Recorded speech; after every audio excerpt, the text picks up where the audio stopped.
오늘 본문의 내용에 대해서 먼저 살펴보도록 하겠습니다. 이 본문의 내용을 살펴보는 것을 이제 관찰이라고 하는데 관찰을 해보겠습니다. 먼저 이 오바다서에 대해서 책에 대해서 간단하게 해보겠습니다. 이 오바다서는 한 장으로 되어 있는 책입니다. 한 장으로 전체 21절입니다. 그래서 구약의 신약 성경 말고 구약의 그 예언서 중에서는 뭐 미가, 나훔, 하박국, 스바냐 이렇게 있는데 그 소선지서가 있고 대선지가 있는데 이사야, 에레미야 같은 거는 내용이 길어요. 이거를 대선지라 그러고 한 장, 두 장 이렇게 있는 거는 소선지서라. 소선지서가 12장, 12권이 있는데 뭐 이런 게 미가, 나훔, 하박국, 스바냐, 학개, 스가랴 이런 게 소선지서예요. 그 중에서 이제 가장 짧은 한 장 중에서도 21절로 나는 것이 바로 오바다서입니다. 오바다서에 대한 특징은 어떤 역사적 배경이나 이런 것들이 언급되어 있지는 않아요. 언급되지 있지 않은데 막 추측을 할 때 보면은 이제 시드기야 왕 때의 책이 아닌가라는 추측을 하고 있지만 학자들의 얘기가 어쨌간에 다른 책에 비해서 뭐 무슨 왕 몇 년 때 뭐가 됐을 때라는 말이 없어요. 그래서 그런 역사적 배경이나 상황에 대해서 기술하고 있지 않다. 그러면 이 오바다서는 어떤 책이냐면 딱 하나입니다. 바로 에돔에 대한 심판을 말하고 있는 책이다 하는 것입니다. 자, 에돔이 누구죠? 바로 에서가 세운 나라입니다. 그래서 에돔에 대해서 심판을 다루고 있고 또 에돔에 대한 심판과 함께 동일하게 이렇게 죄를 짓는 나라들에 대한 열국에 대한 심판까지 확장하고 있다라고 보게 됐습니다. 그래서 다른 예언서들도 비슷해요. 다른 예언서도 어느 한 나라를 지적하면서 그 나라와 함께 다른 어떤 일들을 벌이고 있는 이방 나라들까지 세계적으로 확장하고 있다. 이렇게 그것이 공통적인 특징입니다. 그래서 그 오바다서가 그렇다. 그러니까 오바다서는 한마디로 하면 에돔에 대한 심판에 대한 겁니다. 그럼 두 번째, 오늘 이 오바다서는 누가 썼냐면은 오바다가 썼습니다. 오바다. 그래서 오바다서라고 합니다. 그리고 오바다에 대해서 말하면 오바다는 이름이 성경에 12명 정도가 나옵니다. 12명 정도. 그래서 한 명은 유명한 사람이 2명인데 나머지는 무명입니다. 선지자도 사람도 아니고 무명인데 10명은 12명이 유명해요. 하나는 엘리야 시대에 지난번에 우리 열왕기상 공부했죠. 엘리야 시대에 아합의 국내 대신 오바다가 나옵니다. 이 사람은 주의 종 100명을 이세벨이 죽이려고 할 때 몰래 숨겨둔 사람인 걸 알 수 있죠. 50명씩 굴에 숨겨서 먹을 것과 입을 것을 몇 년 동안 대준 사람이 바로 이 오바다입니다. 이 사람은 아합의 국내 대신, 궁 안에서 무슨 대신 역할을 했던 오바다가 있다. 두 번째 오바다는 오늘 이 책을 쓴 선지자 오바다가 있다. 이 사람 2명이 이제 동일한 이름이고 그 외에 10명이 있는데 성경에 쭉 깔렸는데 그냥 평범한 사람들로 이름이 나와 있다는 것이 이렇게 보시면 되겠습니다. 그래서 오바다라는 사람의 이름의 뜻은 바로 여호와의 종, 여호와를 섬기는 자라. 오바디야, 야자가 이제 여호와를 설명하는데 합해서 오바디야, 다가 아니라 오바디아를 합해서 오바다라고 합니다. 그래서 기억하시고 여호와의 종, 여호와를 섬기는 자다 이렇게 보시면 됩니다. 두 번째로 여러분이 이제 살펴볼 단어는 여기 묵시라는 단어입니다. 묵시. 여러분이 이제 성경을 읽을 때 어렵게 생각하지 마시고요. 먼저 관찰을 한다는 마음을 가지고 접근합니다. 관찰은 뭐냐면 조사하는 거예요. 그래서 그것은 역사적 배경이나 또는 저자에 대한 어떤 이해도나 이름의 뜻이라든가 그리고 이제 모르는 단어가 나왔을 때 그 단어를 연구하는 거예요. 단어를 찾는 거예요. 그래서 그 개념들을 정리하고 이해하는 거예요. 그래서 쭉 여러 가지 단어가 막 나오면은 이제 환상, 묵시, 뭐 계시 또는 뭐 언약, 그러면 자기가 모를 때는 찾아 들어가야 됩니다. 그래서 그런 것들이 이제 쌓이면은 나중에 알기 때문에 찾을 필요가 없죠. 그럼 계속적으로 성경 육신권을 하다 보면은 새로운 단어들이 깨달아지면서 지식이 쌓이는 겁니다. 여기서 이제 묵시라는 말이 나왔는데 막연하게 그냥 묵시 하지 말고 뭐 묵시가 뭡니까? 뭐 묵으로 쓴 겁니까? 뭡니까? 그게 아니고 이 묵시는 히브리어에서는 하전이라는 뜻입니다. 하전. 그래서 하전 오바다라는 뜻인데 오바다의 묵시라. 그러니까 하전이라 하전은 환상을 말하는 환상. 오바다가 환상을 봤다는 거죠. 환상을. 여러분 이제 환상을 본다고 무조건 신비가 아닙니다. 신비는 성경에 있습니다. 신비 환상만 추구하는 것이 신비주의. 주의가 들어가면은 그것이 주가 되는 거예요. 우선순위로 그것만 추구하는 거예요. 우리는 그리스도를 중심으로 하고 환상이 올 수 있지만 환상만 추구해. 그러면 신비주의가 되는 것입니다. 그게 나쁜 것이지 환상 자체가 없는 것이 아닙니다. 그러니까 여러분이 일부러 이제 환상을 보려고 하지 마십시오. 그냥 가장 중요한 거를 예수 그리스도 복음과 말씀을 중심으로 하다 보면은 그런 것들이 따라오는 것이지 여러분이 중요한 우선순위를 정하고 따라오게 해야 됩니다. 기복주의라는 것은 예수 믿고 복만 받으려고 그래요. 그게 기복주의예요. 기복은 있어요. 성경에 복을 주는데 기복주의로 가면 돼요. 계시록주의가 있어요. 계시록만 가지고 해. 계시록주의. 성경 66권인데 하고 안 되고 가장 중요한 거를 해야 된다. 환상에 대해서는 여러분이 일부러 막 보려고 하지 말고 하나님이 환상을 주시는 것이지 일부러 본다고 주는 게 아닙니다. 그래서 환상에 대한 대표적인 게 무엇입니까? 바로 에스겔의 환상. 복음 선거 이전에 에스겔의 환상처럼 에스겔의 환상이 많죠. 여러분 생명나무 성전에서 물 흘러나와서 전적을 측량하고 무릎과 발목과 이런 거 환상이거든요. 그래서 에스겔의 환상, 또 다니엘의 환상, 다니엘도 환상을 봤죠. 다니엘이 전쟁에 대한 환상, 마지막 때의 계시록에 대한 환상, 미전쟁에 대한 환상을 보죠. 또 느부갓네살에 대한 환상도 많이 봅니다. 환상. 그다음에 유명한 환상이 사도 요한의 계시록 환상이죠. 이런 계시록이 전부 환상입니다. 환상을 본 겁니다.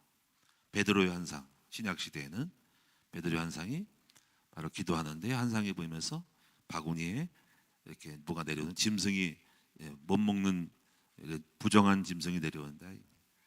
이게 뭡니까? 먹어라, 잡아먹어라. 그럼 환상을 보면서 무슨 뜻인가 했더니 이방인이 이제 이방인을 전도하라는 거죠. 이방인은 안 가. 그런데 부정한 짐승을 잡아먹는 것은 이방인을 전도하라는 그런 걸 받아요. 고넬료도 환상을 보죠. 환상을 보면서 이제 베드로를 청하여 오는 그런 환상을 보고 서로 이제 환상을 보고 갔죠. 서로 초종하고 가서 그 집에 가고. 또 환상 중에 아나니의 환상인데 기도한 중에 어떤 사울이라는 사람이 너를 만날 것이다 했더니 그 사람은 살인자야. 우리를 예수 믿는 사람 잡아주기 위해서 그러지 말라고. 환상 아나니아에게 사울이 너한테 올 거다라는 환상. 너희가 그거를 미리 알려주십니다. 저도 환상을 본 적이 있죠. 저도 환상을 봤는데 예수님이 하나님이 울고 계시는 환상을 봤어요. 지금 그 얘기를 하려고 하는 건 아니기 때문에 넘어가고요. 네 번째 부분은 이 에서라는 뜻은 붉은이라는 뜻인데요. 에서는 야곱의 형입니다. 이렇게 사람에 대해서도 한번 정리를 해보는 거 중요해요.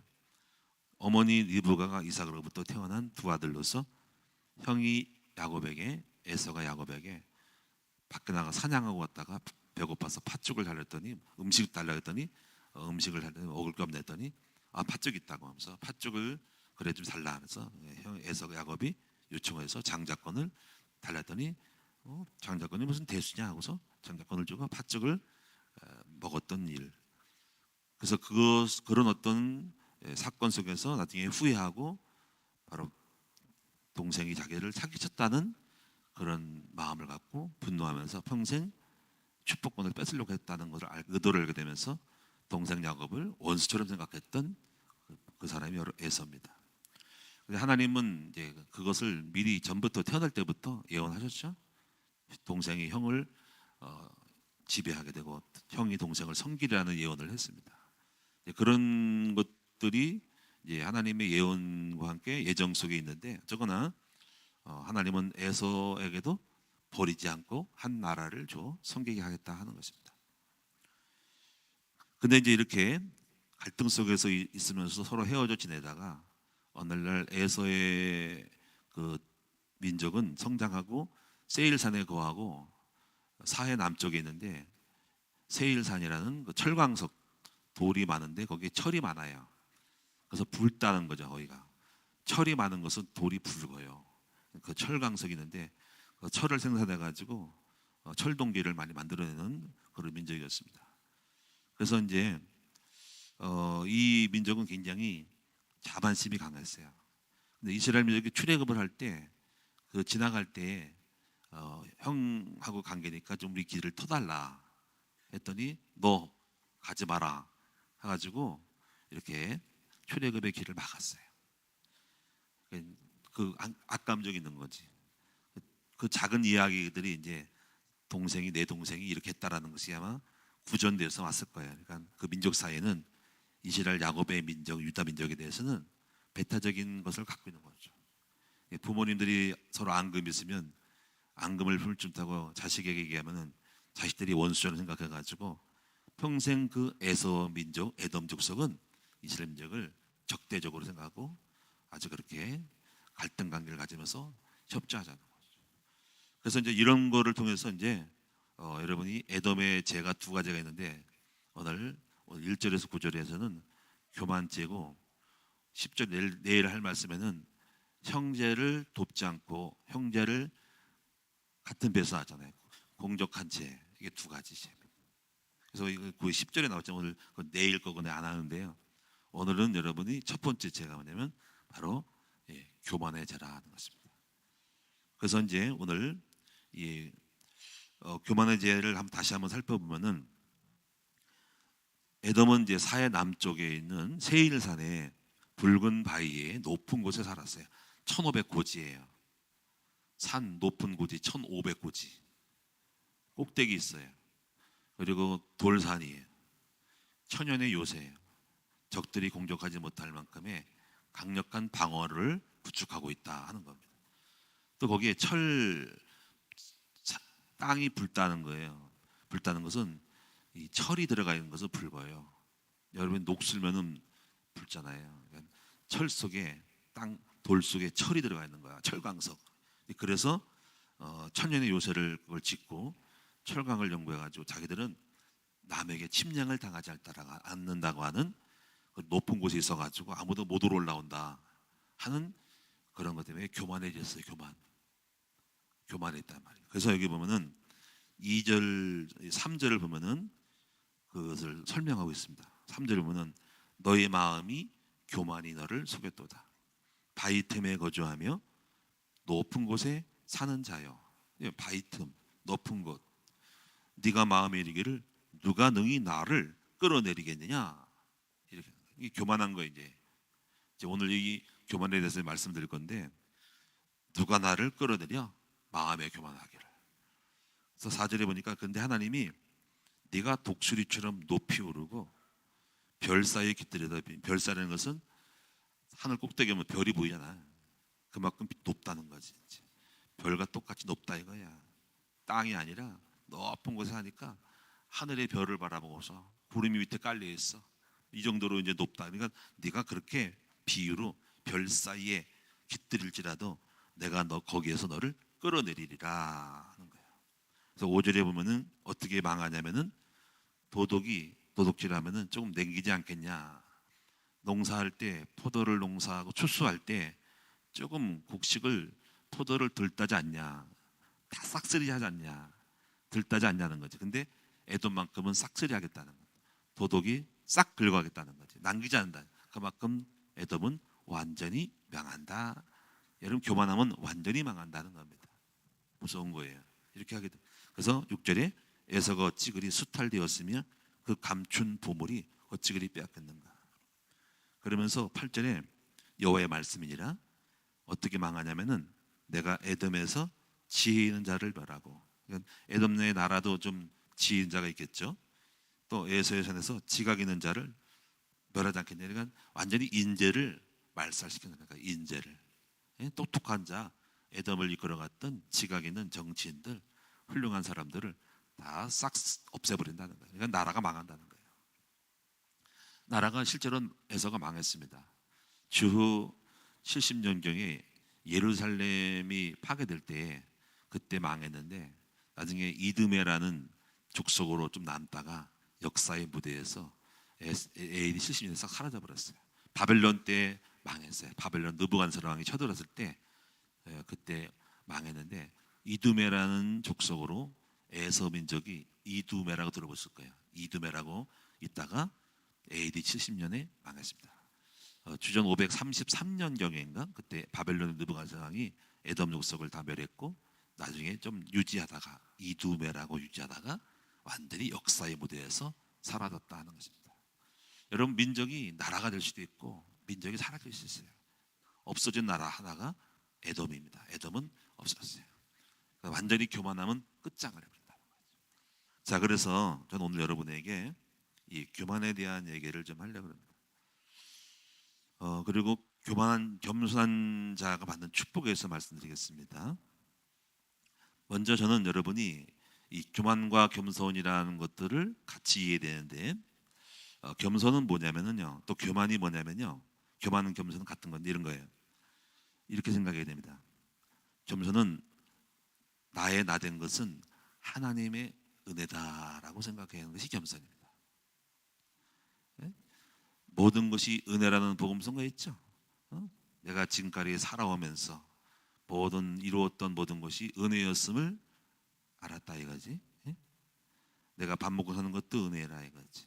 근데 이제 이거를 교만은 뭐냐면은 나의 나된 것은 내가 했다는 거야. 지금 나의 나된 것, 내가 돈 벌고 출세한 것들은 내가 했다는 거야. 그게 교만이고, 겸손은 나의 나된 것은 뭐든지 주님의 은혜라는 거야. 이거를 이제 깨닫는 것이 되어야 됩니다. 그래서 이제 고린도후서 3장 5절에 보면은 바울이 자신을 항상 겸손하게 생각을 해요. 이렇게 말합니다. 우리는 무엇이 우리에게서 나온 것처럼 스스로 자격이 있다고 생각하지 않아야 됩니다. 우리의 자격은 오직 하나님께로부터 나왔습니다. 정확히 알고 있는 거예요. 우리 모든 것은 우리가 자격이 있다, 내가 자격이 있다는 것은 내가 그런 그릇이 돼서 했다 생각하면 안 된다는 거예요. 우리의 모든 자격은 그조차도 지혜로움도 똑똑함도 능력도 전도를 잘하는 것도 부자된 것도 주님으로부터 나온 것입니다. 이게 중요한 거예요. 근데 항상 여러분이 그렇게 말하지만은 본의 아니게 주님은 빼버리고 나로부터 나왔다고 생각하는 게 많아요. 여기서 교만이 특징이, 겸손한 사람들은 내가 말을 잘했다, 설득을 잘해서 전도했다, 뭐 이렇게 할 때 그렇게 생각하면 안 됩니다. 그 말을 잘하는 것도, 전도를 잘하는 것도 주님이 그렇게 시켜서 한 거다라고 생각하는 거를 항상 그거를 걸러야 된다는 거지. 그걸 빼먹으면 안 됩니다. 항상. 운동선수가 공을 잘 넣었다 그러면 내가 이 정도 잘해, 그게 아니라 주님이 나에게 그렇게 공을 차게 해서 골을 넣었다라고 항상 주님인 걸 생각합니다. 오늘 여러분이 새벽 예배에 내가 잘 나왔다, 주님이 나올 수 있는 마음과 힘과 은혜를 줘서 여기 나왔다, 이렇게 돼야 되는 것입니다. 우리 앞으로 큰나무교회가 여기까지 왔어요. 네, 내가 잘했지, 내가 이렇게 열심히 해서 됐지 하면 안 됩니다. 하나님이 도울 수 있는 힘을 주고 하나님이 일을 만들어서 역사한 것뿐이지 한 것이 없다. 이것은 저도 마찬가지고요. 우리 장로님들도 절대로 내가 훌륭하지 이렇게 생각하면 안 됩니다. 여러분이 대안학교도 마찬가지입니다. 여러분이 보험사의 모든 것이 주님의 은혜다라고 생각합니다. 그래서 이제 여러분이 누군가를 칭찬할 때도 항상 너 잘했어 이렇게 하지 마세요. 항상 붙여서 칭찬하지만 하나님이 당신에게 은혜 줘서 이렇게 됐네요라고 칭찬하세요. 그래야 교만한 마음이 안 들지만 하나님 빼버리고 아무개 잘했어, 아무개 잘했어 이렇게 되면요, 그것이 칭찬하는 사람이 교만함을 심는 거예요. 항상 이 엄두에 두셔야 됩니다. 하나님의 역사에서 아모개의 집사님이 전사님이 집을 샀네. 어제 우리 유지연 장로님이 집을 사 신방님. 제가 그러겠습니다. 하나님의 은혜로 하나님 역사에서 집을 샀네. 근데 하나님 빼먹고 와 우리 장로님 참 잘 샀네요 하면은 자기도 모르게 교만이 들어가고, 물론 본인 생각 그렇지 않겠지만은 그런 것 자체도 저는 실수하는 거예요. 항상 하나님의 은혜로 됐다라고 생각하게 만들어줘야 돼요. 그래 교만이 들어가지 않는다. 내가 했다. 그러면 안 돼. 이건 교만의 영을 심는 것 같은 거라. 두 번째 부분은 나는 아직 모자란다고 생각해야 됩니다. 고린도전서 10장 11에 보니까 그래서 선줄로 생각하는 자는 넘어질까 조심하라. 말은 섰다고 하는 것은 뭐냐면 나는 다 완전해.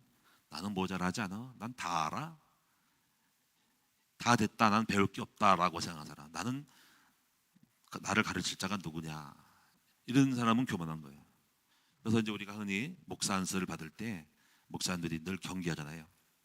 목사는 모든 선거 중에서 이게 마지막까지 간 거예요.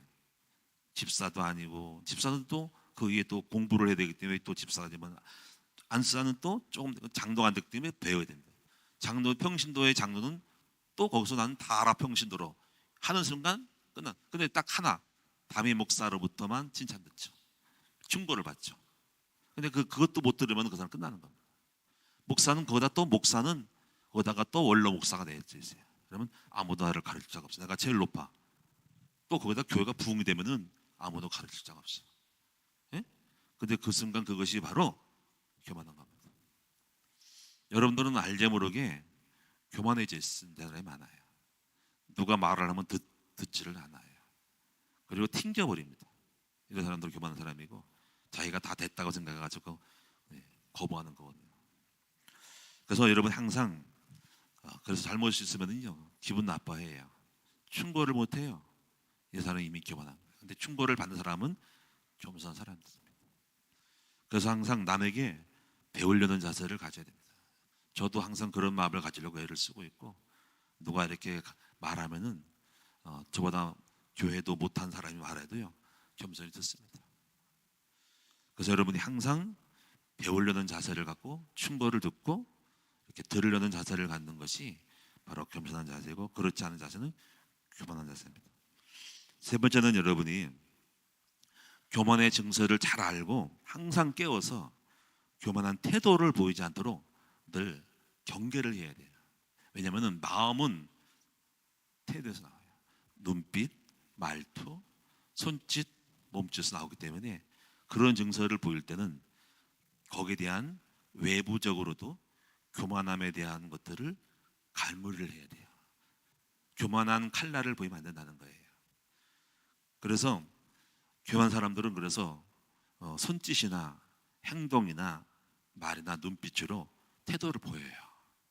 그러니까는 그런 태도가 나타날 때 여러분이 그것도 겸손함으로 거두어야 된다는 거지. 예? 반말을 하는 것은 교만한 증거예요. 교만한 사람은 절대로 반말을 않습니다. 아랫사람에게도 말투를 겸손히 해야 된다는 거죠. 예, 그러니까 그런 말투를 보면 내가 교만해서 말을 함부로 하는구나. 보면 알아요. 그러니까 이 교만함에 대한 경계는 자기가 스스로 그런 것조차도 갈무리를 함으로써 조절하는 하는 사람이 되는 건데, 그걸 못한 사람들은 교만하기로 작정된 사람이고 자기 관리가 안 된 사람들인 거예요. 우리는 손짓 하나라도 겸손하게 앞으로 숙여야지 뒤로 가면 안 됩니다. 교만하게 있으면 안 됩니다. 이렇게 있으면 안 됩니다. 항상 고개를 숙여야 됩니다. 항상 앞에서 이렇게 앞에 손을 모으고 겸손하게 있어야지 이렇게 뒷짐지고 있으면 안 돼요. 이게 전부 다가 이것이 교만한 모습들이에요. 눈빛도 이렇게 깔아보면 깔아보고 다 비웃고 이렇게 뭔가 스캔한다 그러잖아요. 그것도 이미 조금 교만한 몸이 보는 거예요. 여러분, 그래서 그러잖아요. 우리가 서로 싸울 때 어떤 심센 사람이 눈깔 깔아 그러잖아. 그렇지? 눈깔 깔아 그러잖아. 왜냐면 너 교만하게 나를 갖다가 함부로 나를 이렇게 바라보고 나를 갖다가 쳐다봐 감히 눈 깔아 그러잖아. 그러니까 넌 나보다 낮은 놈이 밑으로 들어가라 해. 그러니까 우리가 눈 깔아야 돼. 항상 우리가 교만한 태도로 이렇게 깔아보는 듯한 태도도 보여요. 우리는 이렇게 객관적으로 보잖아요. 사람들 딱 보면 어떤 사람들 무리를 보면은 교만한 사람이 있는 걸 알아요. 겸손한 무리로 가야 됩니다. 또 교만한 형사는 사역자들이 말을 할 때 그 말을 받지 않고 튕기는 사람들이 있습니다.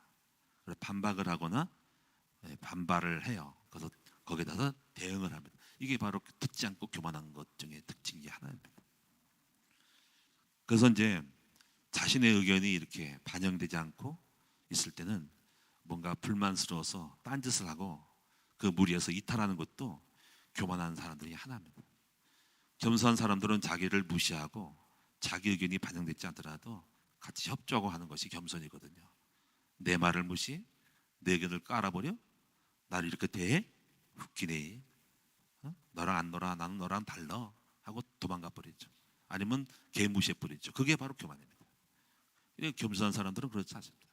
내 의견을 무시해도 받아들이고 수용하고 같이 가는 것이 바로 겸손입니다. 많은 사람들이 여기서 이탈해 버립니다. 싫으면 그만이야 내가. 그래서 이제 이런 교만한 사람들은 주변에서 문제를 계속 주신다는 사실을 알아야 됩니다. 내가 있는 문제가 아직도 꺾이지 않았다는 것은 내가 교만하고 있다는 증거예요. 여러분 사사기서를 보면은 하나님이 이스라엘 민족에게 아직까지 영적으로 온전하게 주님을 신뢰하지 않기 때문에 하나님은 가시를 남겨줬습니다. 그게 바로 가나안족들 이방인들입니다. 그래서 그런 이방인들에 대한 것들을 줌으로써 너가 아직 덜 됐기 때문에 너에게 가시를 줌으로 너로 하여금 영적인 전쟁을 알게 하려는 것들. 너가 영적 전쟁이 뭡니까? 겸손함이 영적 전쟁이고 아직도 몰라가지고 영의 세계를 몰라서 네가 아직도 다 된다고 생각하는데 그래서 계속 가시를 주는 것입니다. 그래서 여러분이 문제가 있다면은 겸손하셔야 된다는 거예요. 아직까지 덜 됐기 때문에 자식이 속을 썩이고 남편이 속을 썩이고 몸에 질병을 주시거나 사업이 잘 안 되는 것들도 여러분이 그런 것이 없으면 교만은 하기 때문에 남겨두신 것이라는 것을 알아야 됩니다. 문제가 없으면요 한량없이 높아져서 교만하기 때문에 하나님은 여러분을 사랑하기 때문에 몸에 가시를 주신 거라는 거예요. 여러분이 겸손을 많이 배우셔야 됩니다. 여러분이 겸손하면은 그런 가시들을 하나씩 제거해지면서 없어질 거예요. 근데 뭔가 문제 있는 것은 교만하지 말라는 문제는 쪽팔리는 거예요. 쉽게 말하면 쪽팔리는 일이 있다. 쪽팔리는 일. 여러분 속에 쪽팔리는 일이 생겨요. 뭔가가 문제가 있어. 뭔가 일이 안 돼. 뭔가 골치 아파. 알려지면 힘들어. 그게 그런 것들이 쪽팔리는 건데 그것을 주신 이유는 너 낮추라는 겁니다. 교만하지 말라는 사인이다. 그래서 앞으로 여러분이 교만하면 쪽팔린 일을 벌어진다. 쪽팔린 일을 벌어진다. 그래서 여러분이 난간에 사업이 안 되고 난간에 부딪히는 것도 교만하기 때문에 그런 것입니다. 마지막으로 여러분이 이제 오늘 겸손한 자가 받는 축복 10가지에 대해서 말씀드리고 제가 예화 몇 가지 하고 말씀 마치겠습니다. 먼저 이스라엘의 역사 속에서 가장 중요하고 위대한 인물을 뽑는다면은 모세를 뽑을 것입니다.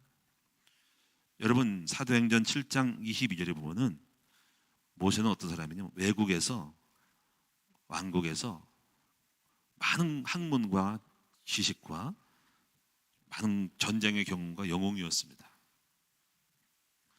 이스라엘의 해방을 할 수 있는 능력 있는 사람입니다. 애굽의 왕이 될 수 있는 사람 정도예요.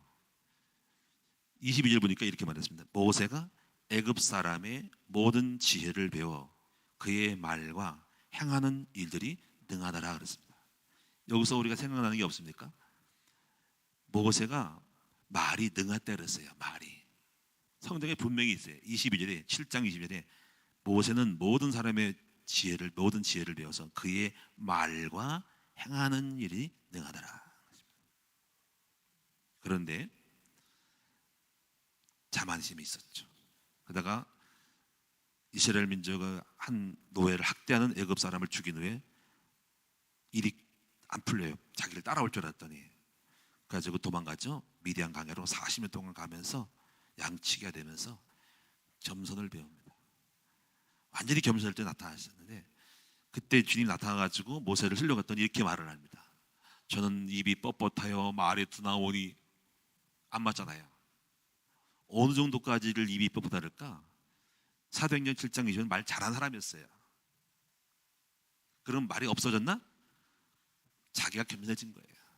나는 말을 잘한다는, 말을 잘하는 사람입니다. 웅변한 사람이고 대중 앞에서 여러분 수많은 백성들 앞에서 말할 수 있는 사람이, 군인들에게 말할 사람입니다. 그런데 40년 이후에는 나는 입이 둔하고 뻣뻣하니 하면서 자기가 말을 못한다고 낮추고 있어요. 허허. 모세는 창세기, 출애굽기, 레위기, 민수기, 신명기를 쓴 모세 오경을 쓴 학자입니다. 이 책을 누가 씁니까? 나도 못 쓰겠어. 우리보다 100배나 1000배나 뛰어난 사람인 거예요. 어떻게 이걸 암송하고 기억하고 그 예언을 쓰냐 이거야. 여러분, 창세기를 쓴 사람이에요. 모세, 창출, 레민신을 쓴 사람, 4개 제사법 다 쓴 사람. 이 사람이 무능하다고? 말을 못한다고? 겸손한 거예요. 중요한 건 이겁니다. 하나님은 이런 모세를 하나님이 들어 쓰신 거예요. 하나님은 교만한 자는 안 쓰시고 겸손한 자는 쓰신다는 겁니다. 그래서 하나님이 모세를 쓰신다. 이걸 꼭 기억하셔서 오늘 여러분도 마찬가지로 하나님께 겸손하여서 쓰임받는 여러분 되시기 바라고, 교만한 자는 쫓아내고 교만한 자는 버리셔야. 오늘 저도 마찬가지지만 조금 겸손 척을 했더니 부족함이 내가, 근데 은혜 주신 것을 알고 있습니다. 그래서 몇 가지 겸손한 자가 받는 축복 중에 한 가지를 말씀드리고 제가 마무리할 건데, 첫째는 간단하게 말씀드리게 성경 구절하고 혹시 메모할 수 메모하는데, 첫째는 겸손한 사람은 소원을 들어주신대요. 시편 17편입니다. 여호와여 주는 겸손한 자의 소원을 들으셨사오니 그들의 마음을 준비하시며 귀를 기울이시고 들으시고. 겸손한 사람들은, 낮은 사람들은 그의 소원, 원하는 것을 들어주신대요. 두 번째, 겸손한 자는 먹고 배부를 것이래요. 시편 22편 26절, 제가 시편별로 쭉 순서를 하는 겁니다. 시편 22편 26절에 보니까 겸손한 자는 먹고 배부를 것이며 여호와를 찾는 자는 그를 찬송할 것이다. 너의 마음은 영원히 살지어다. 영원히 주를 찬송하라는 거예요. 겸손함으로. 세 번째, 하나님이 주와 함께 거하시며 영을 소생케 해주신대요. 이사야 시편 57편 15절, 이사야 57장 15절이네요. 내가 높고 거룩한 곳에 있으며 통회하고 마음에 겸손한 자와 함께 있나니 이는 겸손한 자의 영을 소생시키고 통회하는 자의 마음을 수생시키려 함이라. 하나님 거룩한 곳에 있는데 통회하고 겸손한 자에게 함께하는 이유는 그의 영을 소생하고 통회하는 것을 회복시키려고 함께한대요. 네 번째, 주님의 돌보심을 받습니다. 시편 130편 6절에 여호와는 높은 곳에 계셔도 낮은 자를 하감하시고 멀리서도 교만한 자를 아시나이다. 하감한다는 건 돌봐주신다는 겁니다. 다섯 번째, 지혜를 주십니다. 잠언서 11장 2절에 교만하면 욕도 오거니와 겸손한 자에게는 지혜가 있다. 여섯 번째로 높이시고 존귀하게 되는데 여호와를, 잠언서 15장 33절에 여호와를 경외하는 것은 지혜와 훈계라 겸손은 존귀의 앞잡이니라. 일곱 번째, 재물과 영광과 생명을 얻습니다. 잠언서 22장 4절에 겸손과 여호와를 경외함의 보상은 재물과 영광과 생명입니다. 여덟 번째, 은혜를 받습니다. 그는 겸손한 자에게 은혜를 베푸신다. 잠언서 3장 34절, 야고보 4장 9절, 겸손한 자에게 은혜를 주신다. 아홉 번째, 하나님이 분노의 날에 숨김을 받습니다. 스바냐 2장 3절에 공의와 겸손을 구하라. 여호와의 분노의 날에 숨김을 얻으리라. 마지막 열 번째, 제가 이 예화를 좀 하고 싶은데요. 어려움 당할 때 구원받는데 욥기서 22장 29절에 이 말씀이 제가 성취됐는데, 이 말이 욥기서 22장 29절에 사람들이 너를 낮추거든 너는 교만한 너라고 말하라. 하나님은 겸손한 자를 구원하시리라. 죄 없는 자가 아니더라도 건지시니, 죄가 있어도 건지신대요. 네 손이 깨끗함으로 말미암아 건지시리라. 제가 이거를 몇 번 경험하면서 복을 받았는데, 하나는 사람들이 너를 낮추거든 너는 교만한 너라고 말하라는 거죠. 정왕동에서 제가요, 한 번은 시간이 좀 가긴 하지만 정왕동에서 오늘날 우리 사모랑 같이 교회 마당에 나와 있는데 어떤 술 취한 사람이 왔어요. 그래가지고 어떻게 했는지 모르지만 하여튼간에 제가 그때 이렇게 주머니에 손을 놓고 있었어요.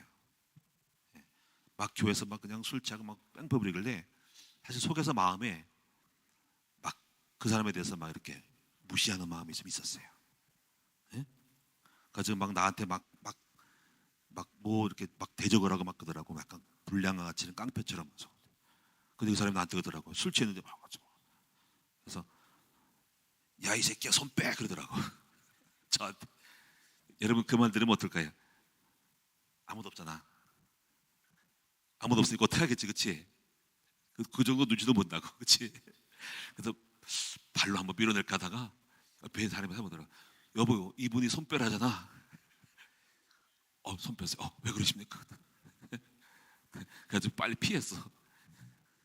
그때가요, 그 사람이 나보고 손빼라는 것이 뭐냐면요, 나를 낮춘 거예요. 만약에 내가 반응이 다르게 되었죠. 손 빼는 사람, 손 안 빼고 뭔가 반응해가지고 쌍욕을 하고 더 나가서 발로 한번 차는 사람. 제가 어떻게 했을까요? 손 뺐어요. 어떤 일이 벌어지냐래요. 그 다음에 하나님이 100옷의 땅을 주셨어. 제가 알아요. 안산지교회 해결했나? 거기서 돈이 나왔죠. 예. 예. 여러분이 낮췄을 때는 복을 주셔요. 그때 제 경험으로는 제 자존심이 허락하지 않은 거였어요. 근데 참 잊을 수 없는 경험은 제가 손을 뺐다는 사실이죠. 그 이후에도 그 경험돼 가지고 휴대폰으로 막 저를 욕해요. 근데 제가 반응하지 않아요.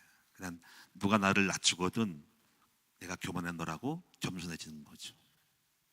또 한 번은 이런 속게 말하면은 낮췄어요. 저를 깔아뭉갰어요. 제가 이 백설총회 오기 다른 총회에 있었거든요. 제가 이제 노회장을 이제 부노회장이었어요. 노회 회장이 돼야 돼 다음에 내년도에는. 근데 거기서 정치적으로 이제 뭐가 왔냐면은 난 찾아와가지고 목사님 다른 노인 되신 분이 들어오셨는데 이분을 노회장으로 세워야 되겠다는 거야. 그러니까 나는 양보하라 이거야. 근데 이게 얼마나 개무시하는 건지 몰라요, 그렇죠? 저는 거기 단체에 인맥이 별로 없기 때문에 거기 세력이 세거든요. 저를 지킨 거야. 그러면 이걸 말하면 저는 낮춰진 거죠, 그렇죠? 개 피분 거야, 그렇지? 속에서 뭐가 올라올라 그러더라고. 사람들이 막 한 4, 50명이 돼서 막 할 수 있죠. 따질 수 있잖아, 그렇지? 근데 그때 성령이 그래서 세우고 그래서 너를 낮춰라, 양보해라. 마음속에 딱 와가지고 순간 딱 기도했어요. 가지고 순간 내가 그래요? 그럼 그렇게 하시죠. 저는 안 해보면 됩니다. 그게 쉽게 양보할 수 있는 게 아니고 그건 제가 웬만한 정치를 봐서 볼 때는 싸울 일입니다. 막 대적을 하고 막 항의할 거거든요. 제가 쉽게 그랬어요. 그래요? 그럼 거기서 알아서 하고 저는 안 해도 됩니다. 그래서 거기서 포기했어요. 근데 그 다음에 어떤 일이냐면 안 하니까는 1, 2년, 2년 동안은 시간이 많이 거기에 정치 안 할 수 있는 시간이 됐어요. 그때 하나님이 이렇게 생각했어요. 하나님, 내가 우리 교회에 전도 캠프를 하거든요. 매주마다 월요일마다 전도 나간 거를 그때 설정하고 그 마음을 주라고. 그래서 거기를 안 나가고 대신 교회를 출근해서 전도 캠프라는 걸 해서 개수원들 나갔습니다. 그랬더니 그 다음에 하나님이 막 복을 주셨습니다. 여러분, 우리는 그렇게 우리 삶에서 낮춰짐을 받을 때가 있어요. 소위 말하면 쪽팔릴 수 있고 개무시할 수 있고 나를 무시하고 나 같은 존재를 갖다가 취급을 한단 말이야. 그때도 낮아질 수 있는 사람이 되시라. 그걸 하나님이 축복하십니다. 할렐루야. 그래서 자꾸 그걸 반복하면서 낮아짐을 배우는구나. 그래서 겸손도 배워야 됩니다. 오늘 시간이 많이 가니까 아무쪼록 오늘 여러분이 겸손함으로써 여러분의 삶의 구원이 이루어지기를 축원합니다. 기도합시다. 살아계신 아버지 하나님, 에돔은 교만해서 완전히 쪽팔리게 망했습니다. 다 뺏겼습니다. 겸손한 사람은 복을 받습니다. 오늘 우리들 자신을 돌아보게 하시고 겸손한 태도를 보이게 하시고 그리고 겸손한 마음을 갖게 하시고 속으로 우쭐하고 나는 다 배웠다고 생각하고 다 안다고 생각하고 내 하는 모든 것들은 내가 했다고 생각하고 내가 이렇게 훌륭하지라고 뻐기는 마음이 있다면 다 돌이키게 하옵소서. 그러면 하나님이 우리의 모든 것을 에돔처럼 뺏어가 버립니다. 항상 겸손함으로 승리하는 우리 모든 청소년들과 성도들 되게 하여 주옵소서. 예수님의 이름으로 기도합니다. 아멘. 예물을 다시 한번 기도하겠습니다. 아버지, 오늘 월삭 새벽 기도회입니다. 하나님께서 우리 사랑하는 가족들을, 우리 청소년들을 데리고 함께 예배에 나왔습니다.